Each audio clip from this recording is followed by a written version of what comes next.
Halo, Assalamualaikum warahmatullahi wabarakatuh. Terima kasih untuk yang sudah datang ke channel aku. Kalau belum subscribe, tolong jangan lupa di subscribe, kemudian bunyikan lonceng, dan jangan lupa kasih like serta komentar biar aku makin semangat ya. Istri Simpanan Pria Angkuh, episode 48. Nadira hamil. Halo, assalamualaikum, ucap Ahmad yang memandang putrinya. Waalaikumsalam ayah, jawab Nadira yang begitu sangat merindukan wajah ayahnya. Selama ini Nadira hanya bisa mendengar suara ayahnya dari via telepon. Berhubung ponsel milik ibunya hanya bisa dipakai untuk telepon. Iya nak, Dira lagi apa? Tanya Ahmad. Lagi nonton TV. Nadira tersenyum memandang wajah ayahnya. Ayah, Dira rindu ayah, Nadira berkata dengan mengusap air matanya. Ayah juga sangat rindu Nadira. Bagaimana kabar anak ayah di sana? Baik ayah, jawab Nadira. Masuk anginnya bagaimana? Apa sudah berkurang atau sudah sembuh? Tanya Ahmad. Sudah sembuh, jawab Nadira. Arga diam ketika mendengar pertanyaan orang tua Nadira tersebut. Ayah, maafkan Dira yang tidak bisa langsung ke sana untuk meminta restu ayah. Nadira menangis saat mengucapkan kalimat tersebut. Iya nak, tidak apa, jawab Ahmad. Apa ayah bisa berangkat ke Jakarta? Tanya Nadira. Air matanya sudah bercucuran ketika mengatakan hal tersebut. Nadira tidak ingin menyuruh ayahnya untuk datang ke Jakarta menjadi wali nikahnya, mengingat kondisi ayahnya yang memang sangat tidak sehat. Dari desanya menuju ke Jakarta memakan waktu cukup lama, sehingga Nadira takut ayahnya tidak sanggup. Selagi ayah masih hidup, selagi ayah masih bisa berbicara, maka ayah langsung yang akan menikahkan anak gadis ayah, Ahmad berkata dengan dada yang naik turun menahan rasa sesak di dadanya. Ayah, Dira sayang ayah. Dira nggak mau ayah sakit karena datang ke sini. Bila ayah tidak sanggup, ayah nggak apa-apa. Nadira berusaha menahan isak tangisnya. Ayah akan tetap menikahkan anak gadis ayah. Sekarang kondisi ayah sudah baik. Ayah juga bantu ibu buat gorengan. Hanya saja untuk jalan jauh, ayah belum terlalu kuat. Jadi adik yang antar gorengan ke warung-warung, jelas Ahmad. Nadira memandang wajah ayahnya yang penuh dengan kerinduan. Dira sangat rindu ayah. Maafin Dira yang tidak bisa datang ke desa. Maafkan Dira yang tidak bisa merawat ayah. Tidak apa nak, ayah mengerti. Dira kerja dari pagi sampai pagi lagi, cuma untuk ayah. Ahmad memandang layar ponselnya dan memandang wajah putrinya. Tidak apa ayah, yang penting ayah bisa sehat. Dira sayang ayah, jawab Nadira. Ini ibu nak, apa Dira mau berbicara dengan ibu? Tanya Ahmad.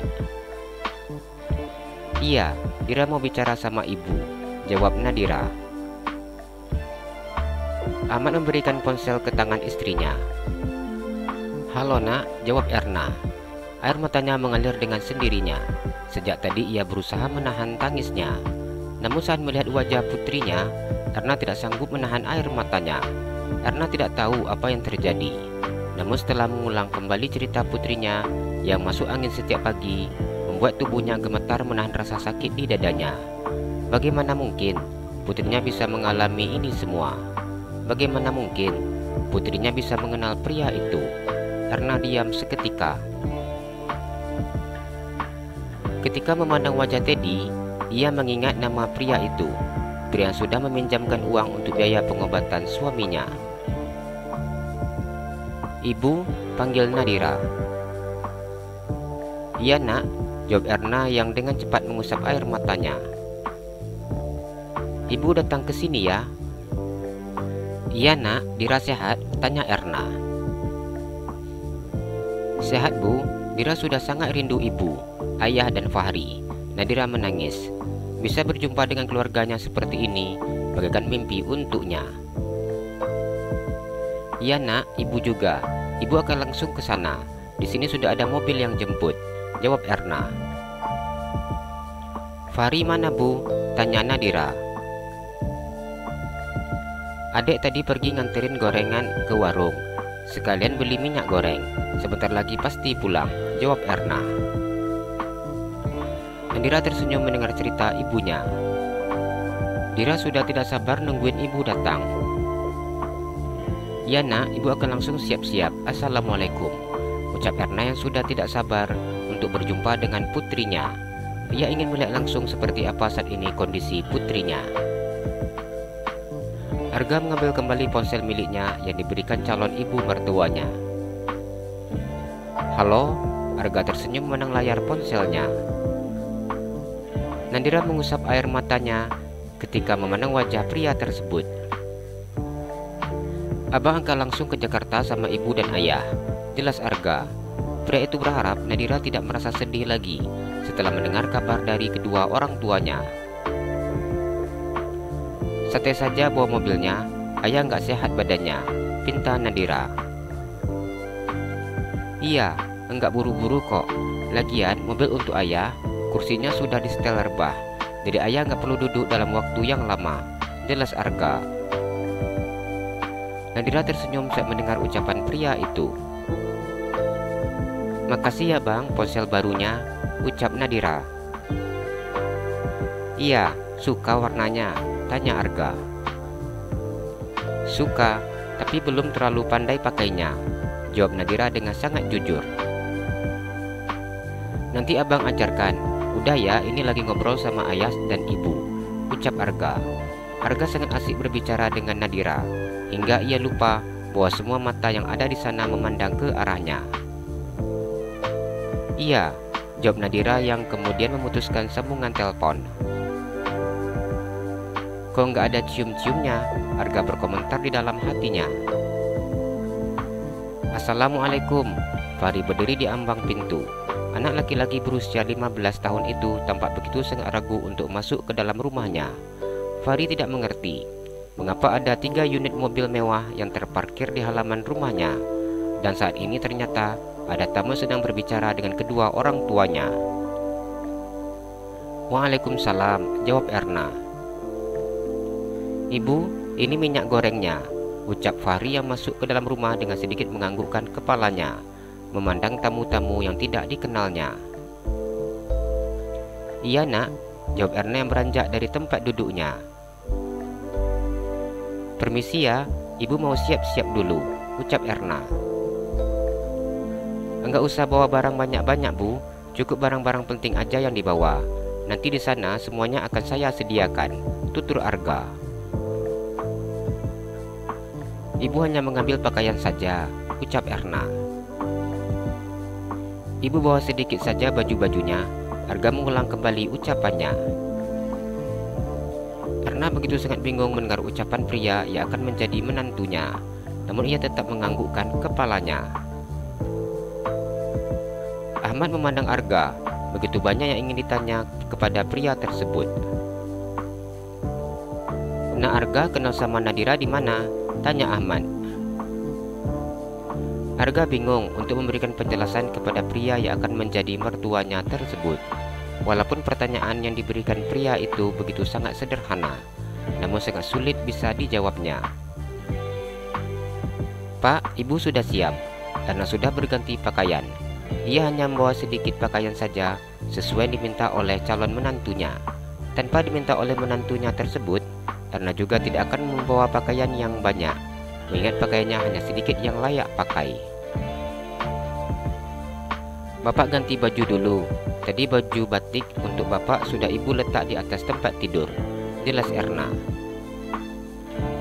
Iya, jawab Ahmad yang beranjak dari kursi yang didudukinya. Arga hanya diam ketika tatapan wanita di depannya seakan memberi isyarat bahwa wanita itu sedang menyelidikinya. Ibu selalu menonton televisi, apalagi acara berita artis. Ibu paling suka, ungkap Erna. Arga merasakan degup jantungnya yang begitu sangat kuat ketika mendengar penuturan wanita yang duduk di depannya. Ibu ingin tahu kenapa Nak Arga ingin menikah dengan Nadira? Bukankah Nak Arga sekarang masih status pengantin baru? Ucap Erna yang memberanikan dirinya untuk bertanya kepada pria tersebut. Saya akan cerita kepada ibu, tapi nanti. Saya akan ceritakan dari awal hingga sekarang, ucapnya. Nadira hamil? Tanya Erna. Arga menganggukkan kepalanya. Nadira mengandung anak saya, ucapnya. Erna merasakan jantungnya yang berdegup dengan sangat hebatnya. Air matanya menetes seketika.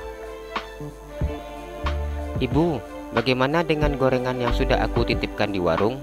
Pari bertanya ketika dirinya sudah berpakaian rapi. Anak laki-laki tinggi itu memakai baju kemeja kotak-kotak dan celana jeans yang sudah gantung dan terlihat pendek di tubuh tingginya. Tidak apa, uangnya bisa kita ambil bila kita sudah pulang ke sini, ucap Erna.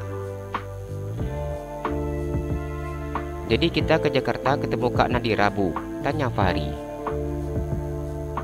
Iya, jawab Erna dengan menahan tangisnya.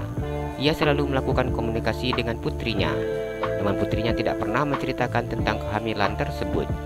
Masuk angin seperti itu sudah lama dialami oleh putrinya. Aku sangat senang, Bu. Aku sangat rindu sama kakak. Fahri tersenyum lebar. Arga yang masih duduk di sofa hanya diam ketika mendengar perbincangan antara ibu dan anak tersebut. Ayo Bu, Bapak sudah siap. Ahmad memakai baju batik berwarna coklat dan juga celana kain berwarna hitam. Ayo Pak, kita langsung berangkat, ajak Arga yang membantu calon mertuanya itu berjalan. Ahmad tersenyum memandangnya. Kalau jalan dekat, Bapak masih sanggup, ucapnya ketika Arga membantunya untuk berjalan. Teddy dan Iswandi sejak tadi hanya diam memperhatikan sikap bosnya. Kedua orang kepercayaannya itu tidak menduga bahwa bos angkuhnya bisa bersikap sangat baik dan sopan seperti ini. Bapak sakit apa? Tanya Arga. Sudah sangat banyak sakitnya, Nak. Ini dada, sekarang jantung, Bapak sering sakit. Kalau saran dokter disuruh pakai cincin, tapi uang operasinya itu sangat mahal. Bapak dengar itu sekitar 80 juta paling murah. Ahmad tersenyum menjelaskan. Nanti saya akan bawa Bapak check up dengan dokter spesialis jantung terbaik di Jakarta. Arga berbicara dengan sangat santun. Bapak tidak tahu kenapa Bapak ini banyak sekali sakitnya. Padahal kalau dibilang Bapak selalu mengikuti pola hidup sehat, berjalan kaki kuat, bekerja kuat, makan juga kuat. Kalau waktu masih sehat, tapi tetap aja namanya kondisi tubuh enggak ada yang tahu ternyata, curhat Ahmad. Sekarang masih dalam pengecekan rutin. Nanti di Jakarta saya akan memberikan pelayanan kesehatan terbaik untuk Bapak. Bapak jangan pikirkan masalah pemasangan cincin dan sebagainya. Nanti akan dicek langsung oleh tenaga yang benar-benar mampu menanganinya, ucap Arga. Melihat sosok pria yang akan menjadi mertuanya dengan Arga dengan papanya. Sebenarnya Bapak sudah takut untuk melakukan operasi. Minum obat aja rasanya sudah sangat bosan, ucap Ahmad. Jangan seperti itu Pak, Bapak harus sehat biar bisa bermain dengan cucu. Arga tersenyum ketika kalimat itu lolos dari bibirnya. Amin. Ahmad tersenyum ketika mendengar ucapan pria itu. Calon menantunya dengan sangat cepat membukakan pintu mobil untuknya. Jalan-jalan ke Pekanbaru, jangan lupa beli sepatu.